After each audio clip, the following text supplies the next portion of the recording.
Army chief की रियासत में काम कर रहे हैं, हिम्मत करो, रिजाइन करो, फिर खड़े होकर बाहर खड़े होकर कमेंट करो कि जवाद अहमद की तरह हाल होगा। जवाद अहमद की तरह हाल होगा। आपने कहा कि उस वक्त जो स्टेटमेंट था जवाद अहमद की तरह हाल होगा। नहीं है वो, देखिए फिर जब आपने प्रेस कॉन्फ्रेंस की तो मैं वो भी फिर आप बता दीजिएगा कि असल स्टेटमेंट क्या था। तो उस वक्त जो आपने स्टेटमेंट दिया वो बिल्कुल उसका कॉन्टेक्स्ट बदल गया ना। काउंटर्स थे, ये उनके पीछे खड़े होकर निगरानी का अमल सरंजाम दे रहे थे। तो मुझे देखकर इन्होंने एक साहब को कहा कि ए फलाना भी, जो हमारा आमतौर पर पंजाबी में गाली देने का अंदाज होता है, जवाद अहमद की तरह जलील होएगा। अब ये स्टेटमेंट है कि जवाद अहमद की तरह जलील होएगा, उसमें तो इसका हाल भी जवाद अहमद जैसा होगा। यानी आप क्यों चाहते हैं कि मैं अपनी बीवी, अपनी फैमिली और अपने दोस्तों की मौजूदगी में ये और मजीद तहकीर पैदा करता अपने लिए, कहकर कि उसने मुझे जलील कहा है? तो आप ज़ाहिर अल्फाज को कोशिश करेंगे कि यार थोड़ा बहुत जो इज्जत रह गई है, जो भरम रह गया, उसको बचाने की कोशिश करें। तो और ये भी नहीं है कि वो हर्फ ब हर्फ कोई लिखा हुआ कंटेंट था कि मैंने, उसने आपको गाली दी थी? मैं इस बहस में मुझे दी थी और मैं इस पर कायम हूँ अपनी, क्योंकि प्रेस कॉन्फ्रेंस में आपने कहा कि गाली नहीं दी। नहीं, कभी नहीं कहा मैंने हुजूर। मैं वो प्रेस कॉन्फ्रेंस निकालिए उसमें जो मैंने जुमला कहा मैं अर्ज कर देता हूँ जी। मैंने कहा मैं इस बहस में नहीं उलझना चाहता कि उसने मुझे गाली दी या नहीं दी। जी, क्योंकि मैं इस बात को साबित नहीं कर सकता कि उसने मुझे गाली दी। तो फिर आपको ये कैसे पता है कि उसने आपको गाली? आपने सुना? साबित कैसे कर सकता हूँ मैं? आपने सुना? जी मैंने सुना या हेरसे की बुनियाद? नहीं, मैंने सुना, लेकिन जाहिर मेरे पास चूंकि उस वक्त तो कैमरा ऑन नहीं था ना। एक बंदा, मुझे तो नहीं अंदाजा कि मैं जब एयरपोर्ट आपके कान पड़ी आवाज थी जिसमें वो गाली दे रहा था। जी बिल्कुल ऐसा ही है। लेकिन जाहिर जिस चीज को मैं साबित नहीं कर सकता और जो चीज मौजूए बहस तब्दील कर देगी, यानी गुफ्तगू ये शुरू हो जाएगी जैसे भी हो रही है कि गाली दी या नहीं दी, तो मैंने कहा इस मामले को छोड़ते हैं, हम उस जुमले पर आ जाते हैं जिसे वो खुद तस्लीम कर रहा है कि इसका हाल जवाद अहमद जैसा होगा या ये जवाद अहमद की तरह जलील होगा, जो भी आप जिस पर आप समझते हैं कि यार ये जुमला कहा गया होगा। हम उस पर बहस करते हैं कि क्या ये कहा जाना चाहिए था या नहीं कहा जाना चाहिए था, और अगर गलत किया गया तो क्या उस पर कोई रद्दमल दिया जाना चाहिए था या नहीं दिया जाना चाहिए। आप इन्वेस्टिगेटिव जर्नलिस्ट हैं, विदाउट एनी सब्सटेंशियल एविडेंस तो आप कहीं स्टिंग ऑपरेशन नहीं करते रहे, ये आपने कोई क्रैकडाउन ऐसा नहीं किया, लेकिन जाहिर है यहाँ पे सब्सटेंशियल एविडेंस ना होने के बावजूद आप उस पर चढ़ दौड़े। जी नहीं, ऐसा नहीं है। मैंने बगैर कैमरे के पहले जाके उसको पूछा कि आप इमरान खान साहब के फॉलोवर? उसने कहा जी। और मैंने कहा ये आपने क्या बात कही है कि जवाद अहमद? उसने कहा जी मैंने अपने कुलीग से कही है। जब उसने इस बात का एतराफ़ कर लिया तो फिर मैंने कैमरा ऑन किया, और उस पूरे कैमरे की रिकॉर्डिंग में इट्सेल्फ क्या आपके ख्याल में सफिशिएंट एविडेंस नहीं है कि वो कह रहा है कि जी मैंने बात की है जो भी मैं कह रहा हूँ, लेकिन मैंने अपने कुलीग से की है, यानी उससे इनकार नहीं कर रहा वो उस बात से। तो मेरा ख्याल है काफ़ी सबूत है। मैंने सबूत की बुनियाद पर कोई ऐसा इकरार तो उसने नहीं किया क्या कि मैंने गाली दी है इकरारुल हसन साहब को? फिर वही बात कि हम तो गाली की बहस से, इसीलिए मैं उलझाना ही नहीं चाहता, ना आपको ना खुद उलझना चाहता हूँ।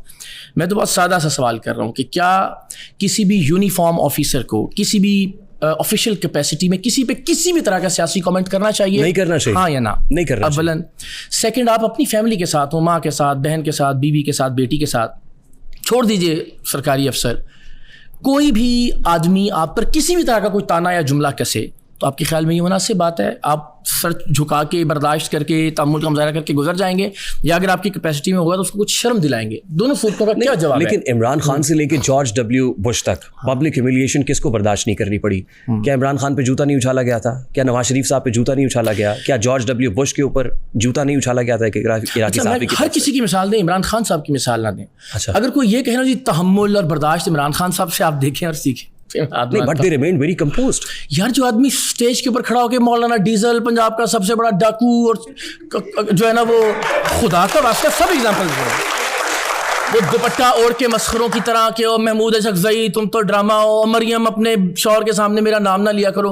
अगर उसकी एग्जांपल देंगे ना बर्दाश्त और तहम्मुल के लिए, तो मैं माफी मांगूंगा, वो ना करें। बाकी एग्जांपल दें, उस पर हम बात कर रहे थे। तो हाँ, खान साहब को जो खान साहब के फॉलोअर जो कह रहे हैं पे जब जूता उछाला गया या जिस वक्त वजीराबाद में फायरिंग हुई, ये रिमेन वेरी कंपोज्ड। गलत एग्जांपल्स है ना।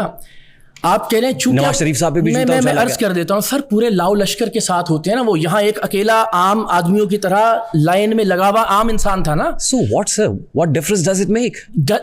ये कमाल बात कर रहे हैं कि एक फर्क देखिए। आप कहते हैं कि आप उन सियासतदानों की तरह कि जो जब एयरपोर्ट पे उतरते हैं तो जहाज से उनको पूरा प्रोटोकॉल का एक कॉन्वॉय रिसीव करता है, उनके आगे पीछे यही FIA के अफसरान होते हैं, फिर जब वो गुजरते हैं तो हटो बचो की सदाएं होती हैं, उसमें कौन उन पर जुमला कसेगा, और अगर कसेगा तो वो लोग टेक केयर करते हैं। अच्छा देखिए इकरार साहब, एक चीज ये है कि आप उस गाली को स्पॉटलाइट में नहीं लाना चाहते थे, आप इस सारे इंसिडेंट को बहुत अंडरमाइन कर सकते थे अगर आप इस तरह से शाउट ना करते या वीडियो ना बनाते। ये क्यों Nobody would have discussed this. हम भी आज बैठ के इसके ऊपर गुफ्तगू ना कर रहे होते। सिर्फ इसलिए कि इस पर बात नहीं होनी चाहिए, यानी आप चाहते हैं कि उस आदमी को ये लाइसेंस दे दिया जाता कि आज उसने इकरारुल हसन पर एक जुमला कसा है, कल किसी भी और सियासी नजरियाती मुखालिफ के ऊपर वो इसी तरह से ताने कसे, गालियां देंगे आप और बजोरे बाजू रोकेंगे। प्रेसिडेंट्स बजोरे बाजू गलत लफ्ज़ जाहिर है, जब मैंने आप हाथ उठाया उसके ऊपर। I mean, जिस वक्त आप उसको बजोरे बाजू कहते हैं, आप जैसा उर्दू समझने वाला आदमी मैं क्यों कह रहा हूँ, मैं ये क्यों कह रहा हूँ, मैं इसलिए कह रहा हूँ कि आप तो डेवलप्ड कंट्रीज की मिसालें देते हैं, ये काम आप यूके में कर सकते थे। हर जगह होता है। नहीं देखिए, यूके में आपने रेहान साहब हर जगह ये होता है। मेरे यूके, मैं हुजूर अभी अपने फोन से आपको निकाल के दिखाता हूँ, दुनिया भर में, अमेरिका में जैसे वो पुलिस वालों को, ऑफिशियल्स को एनकाउंटर करते हैं, रिकॉर्डिंग्स करते हैं, आप हाथ नहीं छोड़ दें अमेरिका को छोड़ दें आप, यूके में एज ए जर्नलिस्ट, ठीक है, मैंने 2017 का इलेक्शन भी कवर किया, वहाँ ब्रिटिश पाकिस्तानी इसके साथ बहुत सारे इंटरव्यूज रहे, ऑफकॉम के रूल्स बहुत सख्त है सर। मैं रिकॉर्डिंग दिखाऊंगा आपको, वहां पे आप बरतानिया में ऑन करके किसी को शूट करते हैं, किसी वो आपको सू कर सकता है। किसी और ऑफिशियल में तफरीक है, मैंने कहा मेरे फोन में मौजूद होंगी, हम 5 मिनट लगा के वो वीडियोस निकाल सकेंगे। बरतानवी पुलिस भी और अमेरिकी पुलिस भी, बहुत सारे लोग उनको उनकी ऑफिशियल कैपेसिटी में रिकॉर्ड करते हैं और वहाँ ऑफिशियल्स से मुताल्लिक कानून यही है। आप इसकी दोबारा तहकीक कर लीजिए। प्रिवेसी ब्रीच नहीं कर रहे, आप किसी की प्राइवेसी ब्रीच नहीं कर रहे। एयरपोर्ट में खड़े हुए यूनिफॉर्म के एक ऑफिसर की प्राइवेसी कैसे ब्रीच हो सकती है? और मैं आपसे अर्ज कर रहा हूँ, बरतानिया और अमेरिका में हर जगह होगी ना सर, बरतानिया और अमेरिका हर जगह ऐसा ही है। मैं आपको हजारों, आप गूगल कर लीजिएगा किसी भी जगह पे या यूट्यूब से देख लीजिएगा, बरतानिया और अमेरिका में बड़ी जिम्मेदारी से अर्ज करता हूँ, आप कहते हैं तो मैं आपको दिखा देता हूँ वीडियोस। आपको इलेक्शन नहीं लड़ना है, मुझे इलेक्शन नहीं लड़ना है, आपको कॉन्स्टिट्यूंसी पॉलिटिक्स नहीं करनी, आपको वोट नहीं लेना है जी। अगर आपको वोट लेना होता ना तो आपको पता चलता कि वोट गोडे फड़ के भी लड़ना पड़ता है। तो मुनाफकत करता, मैं मसलहत का शिकार हो जाता, पेशेंस खामोश हो जाता, बुर्दबारी, तामुल मिजाजी। फिर देखिए सवाल फिर वही, क्या उस शख्स को ये करना चाहिए था? नहीं करना चाहिए था। क्या आप और आपके तवस्सुत से जितने लोग ये देख रहे हैं, वो अपनी बहन, बीवी, बेटी या माँ के साथ खड़े हुए होते और कोई जुमला कसता तो उसका रिएक्शन क्या होता? देखिए रिएक्शन आपको कितना बुरा लग रहा है ना कि आपकी फैमिली के सामने ये हुआ। जब आप किसी एक शख्स की फैमिली के बारे में बबांगे दोहल बात करते हैं, पब्लिकली करते हैं, सोशल मीडिया पे करते हैं, क्या उसको बुरा नहीं लगता? मिसाल के तौर पे मैं फिर खान साहब की बात करूंगा। कीजिए। क्या खान साहब की फैमिली से मुताल्लिक आपने बेहुदा गुफ्तगू नहीं की? मिसाल के तौर पे मैं अब निकालूं आपके ट्वीट्स? निकालिए, ताकि उस पर हम दलील से बात करें कि क्या गुफ्तगू हुई और उसको किस तरह आप बेहुदा कह रहे हैं। इद्दत में निकाह केस की बात आपने की हुई है? जी की हुई है। घटिया तरीन करार दिया हुआ मैंने हमेशा उसको। इद्दत में निकाह के केस को हमेशा बबांगे दोहल, घटिया और जिल्लत आमेज करार दिया हुआ जिन लोगों ने भी वो केस बनाया। घर में किसी खातून के घर में जाके 5 बच्चों की माँ, मैं वो ट्वीट भी निकाल लेता हूं। यहाँ इस बात पर आइए, बिल्कुल ठीक है। जो इद्दत केस है उस पर ऐलान उसकी मजम्मत की हुई है और दर्जनों और सैकड़ों बार की हुई है। बड़ा ही बेगैरत इंसान है जो किसी दूसरी की बीवी को खुफिया पैगाम भेजता है, लेकिन याद रखना हर कोई बुशरा नहीं होती, कुछ आगे से मुंह पर थूक कर ठुड्डे भी मारती हैं। ये ट्वीट आपने की? ठीक है, मैं वो बता रहा हूँ ना कि जिसपे आपने कहा कि 5 बच्चों की माँ। जी मैं वो अर्ज कर देता हूँ कि घर जाते रहे। जी बिल्कुल ऐसे, और फिर उससे शादी तो उसमें खातून की तस्दीक का तो कोई पहलू नहीं है, तो इमरान खान साहब से मुतल्लिक एक राय है और मैं लेकिन उस खातून के घर ही जा रहे थे ना, मैं वो राय का इजहार कर देता हूँ, आप फिर उस पर बहस कर लीजिएगा। उसमें जो मेरा नुक्ता नजर है बुनियादी तौर पर वो ये है कि हमने जब भी लीडर को देखना होता है या जांचना होता है तो जाहिर है हम उसकी ये क्वालिटी देखते हैं कि उस पर कितना ट्रस्ट या कितना एतबार या एतमाद किया जा सकता है। इस स्पेसिफिक मामले में मेरा आपसे ही सवाल है और आपके तवस्सुत से हमारी ऑडियंस से ही सवाल है कि क्या कोई आदमी आपके घर आता हो और आपके घर की किसी खातून से उनको तलाक दिलवा के शादी कर ले? ये आप कैसे कह सकते हैं? कैसे कह सकता हूँ? Do you have any evidence?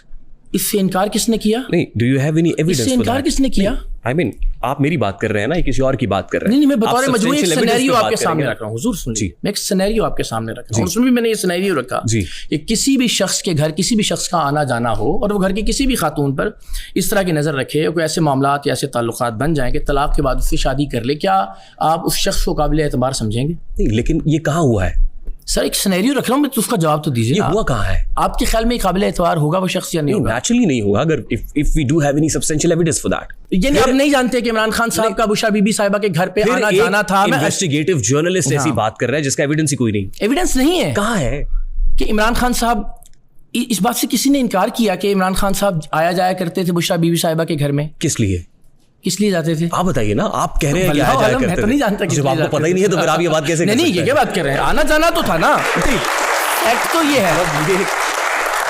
आपको लगता है कि आपने जो ट्वीट की वो जस्टिफाइड है? जी बिल्कुल जस्टिफाइड। यानी किसी खातून से मुताल्लिक आज It is not आज एक about FIA खातून। एहलकार ने एयरपोर्ट पे आपकी फैमिली के सामने एक स्टेटमेंट दिया, आपको बुरा लगा? मैंने उस आप खातून किसी की फैमिली से मुताल्लिक इस तरह की गुफ्तगू कर रहा है तो वो जस्टिफाइड है। उस खातून से मुताल्लिक बात नहीं है।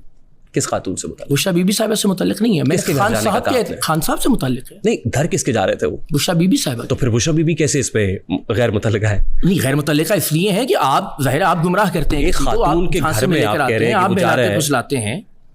मैं तो उसमें इमरान खान साहब का कसूर समझता हूँ। आप समझते हैं कि यानी वो कि justified? ऐसे किसी भी सिनेरियो में उस आदमी का कसूर समझूंगा मैं जो घर में आता जाता है, जिसको आप ये इतना एतमाद करते हैं, उसके ऊपर इतना ट्रस्ट करते हैं और वो उस ट्रस्ट को ब्रीच करता है। बट ये किसने कहा आपसे? ये तो आप कहेंगे कि जो चांद है वो रात में निकलता है, ये किसने कहा आपसे? नहीं, ये तो यूनिवर्सल ट्रुथ है। हाँ, तो ये भी यूनिवर्सल ट्रुथ है। ये यूनिवर्सल ट्रुथ कैसे है?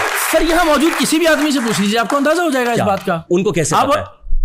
क्या इन्होंने कैमरा लगाया हुआ था वहां पर? सबने तस्लीम किया। ये हेयर इद्दत से- केस जो चल रहे हेयर से नहीं है। इद्दत केस क्या चल रहा है?